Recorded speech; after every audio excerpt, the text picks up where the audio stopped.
The stairwell to the washrooms was narrower than I remembered, lined with old brick and fitted with small recessed bulbs that cast weak pools of light on each step. As I descended, the muffled chatter of the bar dissolved into the faint thrum of bass. The air grew cooler, thicker. Shadows gathered at the edges of my vision until it felt as though I were walking into a different world entirely, one less certain, less safe. At the bottom, I stopped and leaned against the chilled wall, closing my eyes for a beat. John's confession, Mike's silence, everything was a knot I couldn't seem to untangle. Part of me longed to rewind to a time when all of this was simpler, but there was no going back. The past was a locked door, and I was already on the other side. I smoothed my dress and took a steadying breath before climbing again. The staircase seemed darker now, the faint music above almost gone, leaving only the echo of my own heels. Halfway up, movement flickered in front of me. John. He was leaning against the brick, one shoulder braced as though the wall were holding him up.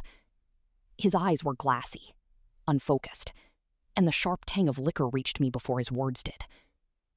John. My voice faltered as he shifted, moving closer. He planted a hand against the wall beside my head, caging me there. The closeness made my pulse jump. Fear, sympathy, and something like grief tangled inside me.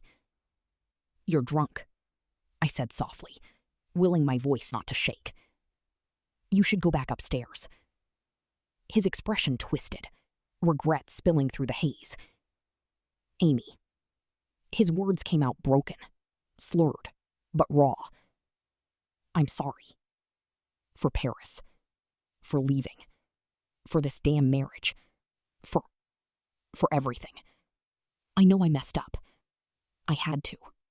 But it's all so complicated now, isn't it?" In his eyes, I saw it all. Guilt, longing, the weight of choices that had already been made. My chest ached for him, but also with clarity. I lifted my chin, steadying my tone. "John, listen. Even if you hadn't married her, it wouldn't have changed what we are. It was never going to happen between us. And that's okay. You don't owe me anything, and you don't have to carry this guilt forever." His expression shifted, desperation draining into a hollow sort of resignation. For a heartbeat, I thought he understood, that he might step back and let the silence between us settle into something final. But then he leaned in, and I saw the intent flicker in an eyes before it happened. His lips brushed mine, in a clumsy, drunken attempt at a kiss.